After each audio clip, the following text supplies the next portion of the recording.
രണ്ട് ചോദ്യങ്ങൾ. രണ്ട് ഫിൽത്തി, ഡേർട്ടി, വൾഗർ, ഒഫെൻസീവ് ചോദ്യങ്ങൾ.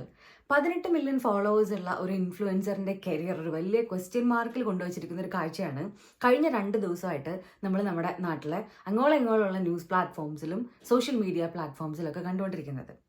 ബീർ ബൈസെപ്സ് അഥവാ രൺവീർ അൽഹബാദിയ എന്നൊക്കെ പറയുന്ന ഒരു ഇൻഫ്ലുവൻസറിനെ ഫോളോ ചെയ്യാത്ത ആൾക്കാർ ഭയങ്കര കുറവായിരിക്കും. എന്ന് വെച്ചാൽ നമ്മുടെ നാട്ടിലെ യങ്സ്റ്റേഴ്സ് ആയിട്ടുള്ള ആൾക്കാർ ഒരു യൂത്ത് ഐക്കണായി കണ്ടുകൊണ്ട് ഫോളോ ചെയ്യുന്ന ഒരു വ്യക്തിയാണ് രൺവീർ. അദ്ദേഹത്തിന് 2 ചാനലുകളിലായിട്ട് 18 മില്യൺ ഫോളോവേഴ്സിലധികം ഉണ്ട്.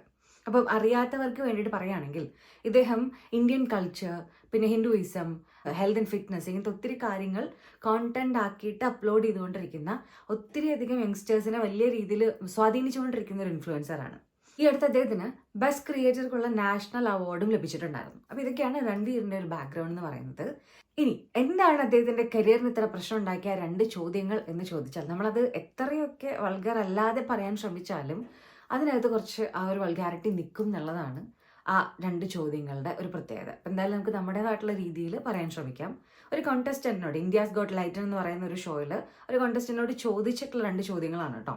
ഒന്നാമത്തത്, ഞാൻ 1-2 കോടി രൂപ തന്നാൽ എൻ്റെ ചില പ്രത്യേക അവയവങ്ങളിൽ ചില പ്രത്യേക കാര്യങ്ങൾ പെർഫോം ചെയ്യാൻ നിങ്ങൾക്ക് പറ്റുമോ, സാധിക്കുമോ എന്നുള്ളതായിരുന്നു ഒരു ചോദ്യം. അപ്പോൾ ഒരു പുരുഷൻ അയാളുടെ ഒരു പ്രത്യേക അവയവം എന്നൊക്കെ പറയുമ്പം നിങ്ങളത് ഗസ് ചെയ്തെടുക്കണം. ഞാൻ നേരത്തെ പറഞ്ഞില്ലേ, ആ ഒരു വൾഗാരിറ്റി നമുക്ക് കുറയ്ക്കാനായിട്ട് പറ്റത്തില്ല എങ്ങനെയൊക്കെ ചിന്തിച്ചാലും. ഇനി രണ്ടാമത്തേത് കുറെ കൂടെ ഭീകരമായിട്ടുള്ളൊരു ചോദ്യമായിരുന്നു. രൺവീറിനെ പോലെയുള്ള ഒരു ഇൻഫ്ലുവൻസറുടെ കയ്യിൽ നിന്നും നമ്മൾ ഒരിക്കലും എക്സ്പെക്ട് ചെയ്തിട്ടില്ലാത്തൊരു ടൈപ്പ് ചോദ്യമായിരുന്നു. നമ്മുടെ അച്ഛനും അമ്മയും ഒരു പ്രത്യേക ശാരീരിക പ്രവർത്തിയിൽ ഏർപ്പെടുന്ന സമയത്ത് നിങ്ങൾ അത് ലൈഫ് ലോങ്ങിൽ കണ്ടുകൊണ്ട് നിൽക്കുമോ, അതോ ഒരു പ്രാവശ്യം അവർക്കൊപ്പം ആ ആക്ടിവിറ്റിയിൽ ചേർന്നിട്ട് അത് എന്നേക്കുമായിട്ട് അവസാനിപ്പിക്കുമോ? ഇതായിരുന്നു ചോദ്യം. അപ്പോൾ ഒരു സ്ത്രീയും പുരുഷനും തമ്മിലുള്ള ശാരീരിക പ്രവൃത്തി എന്നൊക്കെ പറയുമ്പോൾ ഇതിന് മുമ്പിൽ എഴുതുന്ന ഒരു കമൻറ്റിൽ നിന്ന് നിങ്ങൾ ആ ഒരു കാര്യം വായിച്ച് മനസ്സിലാക്കണം. അപ്പോൾ ഇന്ത്യ ഗോട്ട് ലൈറ്റ് എന്ന് പറയുന്ന ഷോയിൽ ചോദിച്ച ഈ 2 ചോദ്യങ്ങൾ വളരെ പെട്ടെന്ന് തന്നെ സോഷ്യൽ മീഡിയ പ്ലാറ്റ്ഫോംസിൽ വൈറലായി. ഇനി നമ്മുടെ പലരുടെയും സജഷനിലോട്ടൊക്കെ കയറി വന്നിട്ടുണ്ടായിരിക്കും. ആൻഡ് പല ആളുകളും വല്ലാതെ ഷോക്ക്ഡ് ആയിട്ടുണ്ടായിരിക്കും. അപ്പോൾ ഇതെന്തുകൊണ്ടൊരു പ്രശ്നമാവുന്നു എന്ന് ചോദിച്ചിട്ടുണ്ടെങ്കിൽ, ആദ്യത്തെ കാര്യം രൺവീർ ഗോട്ട് എക്സ്പോസ്ഡ് എന്നുള്ളതാണ്. കാരണം അദ്ദേഹത്തിൻ്റെ നമ്മൾ പറഞ്ഞിട്ടുണ്ട്, ആളുടെ ഒരു ജോണർ കോണ്ടന്റിൻ്റെ ഒരു സ്ഥലം എന്ന് പറയുന്നത് കൂടുതലും ഇന്ത്യൻ കൾച്ചറൊക്കെ പ്രൊമോട്ട് ചെയ്യുന്ന, ഹെൽത്തും ഫിറ്റ്നസ്സും ഒക്കെ പ്രൊമോട്ട് ചെയ്തുകൊണ്ടിരിക്കുന്ന ഒരു മനുഷ്യനാണ്. അദ്ദേഹത്തിൻ്റെ കുറേ ഇൻ്റർവ്യൂസ് ലൈക്ക് പ്രിയങ്ക ചോപ്രയുടെ കൂടെയുള്ളത്, സൗരവ് ഗാംഗുലിയുടെ കൂടെയുള്ളത്, ഒരു നമ്പർ ഓഫ് പൊളിറ്റീഷ്യൻസിൻ്റെ കൂടെയുള്ളത്, അങ്ങനെ ഒത്തിരി ഇൻ്റർവ്യൂസ് വല്ലാതെ വൈറലായിട്ടുള്ളതാണ്. അത് ഒത്തിരി പേരെ സ്വാധീനിച്ചിട്ടുള്ള ഇൻ്റർവ്യൂസ് ആണ്. അപ്പം അങ്ങനെ ഒരു വ്യക്തി, അങ്ങനെ ഒരു കോണ്ടന്റ് ഒക്കെ ചെയ്യുന്ന ഒരു വ്യക്തി ഇത്രയും ഒരു പെർവേർട്ട് കൈൻഡ് കാര്യങ്ങൾ ഒരു കോണ്ടസ്റ്റന്റിനോട് ചോദിച്ചതിലെ ആ ഒരു വൈരുദ്ധ്യം ആളുകൾക്ക് അംഗീകരിക്കാൻ വല്ലാത്ത ബുദ്ധിമുട്ടുണ്ടായി എന്നുള്ളതാണ്. അങ്ങനെ ഉത്തരവാദിത്തപ്പെട്ട ഒരു പൊസിഷനിൽ ഇരിക്കുന്ന ഒരാളിൽ നിന്നും ആരും അത് പ്രതീക്ഷിക്കുന്നില്ല എന്നുള്ളതായിരുന്നു അവിടുത്തെ ആദ്യത്തെ പ്രശ്നം. ഇനി ഇതിൻ്റെ മെയിൻ ആയിട്ടുള്ള ഒരു പ്രശ്നത്തിലോട്ട് നമുക്ക് കിടക്കാം. ഇത് പണ്ട് തൊട്ട് തന്നെ ഡാർക്ക് കോമഡി എന്നൊക്കെ പറഞ്ഞിട്ട് ബ്രിട്ടനിലും അതുപോലെ തന്നെയുള്ള വെസ്റ്റേൺ കൺട്രീസ്, US പോലെയുള്ള വെസ്റ്റേൺ കൺട്രീസിലൊക്കെ ഓൾറെഡി ചോദിച്ച് കഴിഞ്ഞിട്ടുള്ള ചില ചോദ്യങ്ങളൊക്കെ തന്നെയാണ്. അവരെ സംബന്ധിച്ചിടത്തോളം മാത്രം ഒഫെൻസീവായിട്ട് തോന്നില്ല. പക്ഷേ ഇത് ഇന്ത്യയാണ്, നമുക്ക് വല്ലാത്തൊരു കൾച്ചറൽ വാല്യൂ ഒക്കെ ഉള്ള ഒരു രാജ്യമാണ്.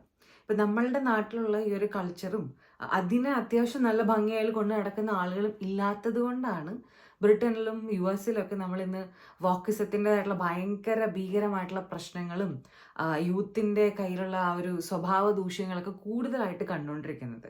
അവരുടെ യങ് ജനറേഷൻ്റെ പ്രൊഡക്ടിവിറ്റി നശിക്കുന്നത് ലോകമെമ്പാടുമുള്ള ആളുകൾ കണ്ടുകൊണ്ടിരിക്കുകയാണ്. അപ്പോൾ നമ്മുടെ യൂത്ത് അങ്ങനെ നശിച്ചു കാണാൻ നമ്മൾ ആഗ്രഹിക്കുന്നില്ല എന്നുള്ളതാണ് ഇതിലെ വളരെ പ്രധാനപ്പെട്ട ഒരു വിഷയം. അതിൻ്റെ ഒപ്പം പാരൻസും മക്കളും ഒക്കെ തമ്മിലുള്ള ഒരു റിലേഷൻഷിപ്പ് വളരെ പവിത്രമായിട്ടാണ് നമ്മൾ കാണുന്നത്, അല്ലേ? വളരെ റെസ്പെക്റ്റോട് കൂടിയിട്ടുള്ള ഒരു റിലേഷൻഷിപ്പാണ്.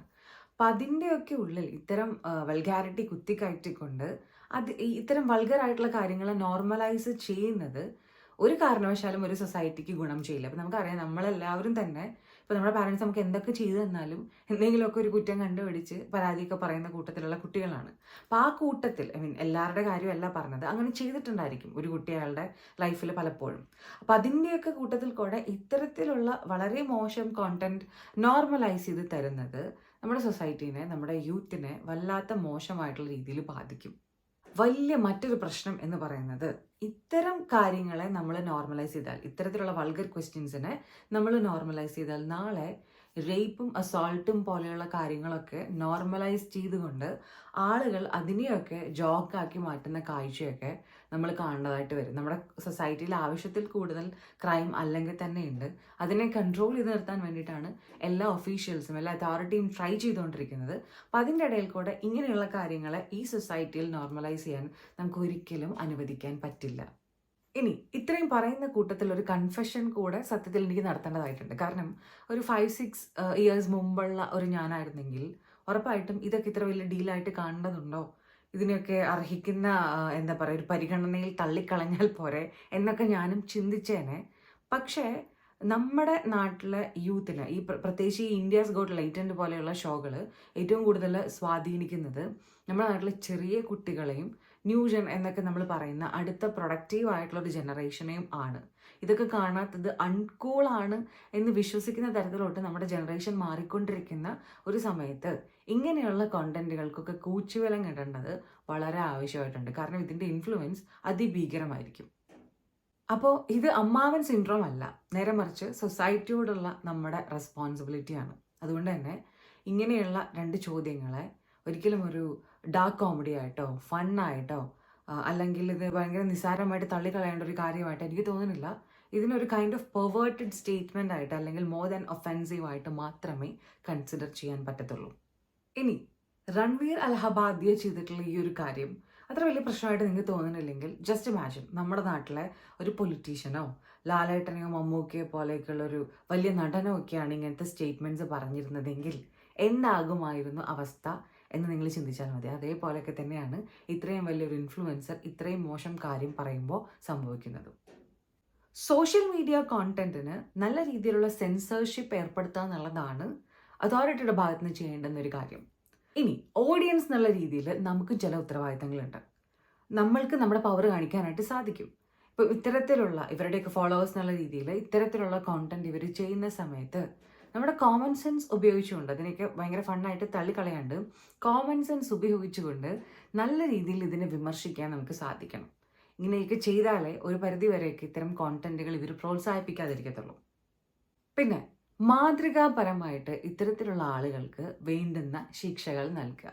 ഞാൻ ഒരിക്കലും പറയുന്നത് ഇവരെ ഒത്തിരി കമൻറ്റുകളിലൊക്കെ കണ്ടതുപോലെ ഇവരെ ജയിലിലടക്കണം അങ്ങനെയുള്ള കാര്യങ്ങളൊന്നും അല്ല നമ്മൾ ഉദ്ദേശിച്ചത്.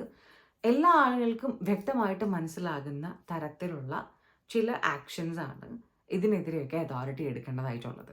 ഇപ്പോൾ ബീർ ബൈസെപ്സ് അഥവാ രൺവീർ അലഹബാദിയുടെ കരിയർ ഒരു യൂ ടേൺ എടുത്തതുപോലെയാണ് ഇപ്പോൾ ഇരിക്കുന്നത്.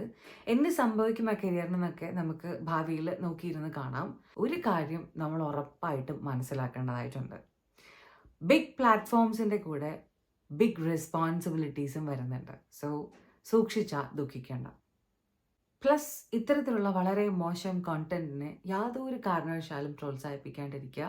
കാരണം അത് വളരെ ഡേഞ്ചറസ് ആയിട്ടുള്ള രീതിയിലായിരിക്കും നമുക്ക് ഏറ്റവും വേണ്ടുന്ന നമ്മുടെ അടുത്ത ജനറേഷനെ ബാധിക്കാനായിട്ട് പോകുന്നത്. മറ്റൊരു വീഡിയോ ആയിട്ട് നമുക്ക് വീണ്ടും കാണാം.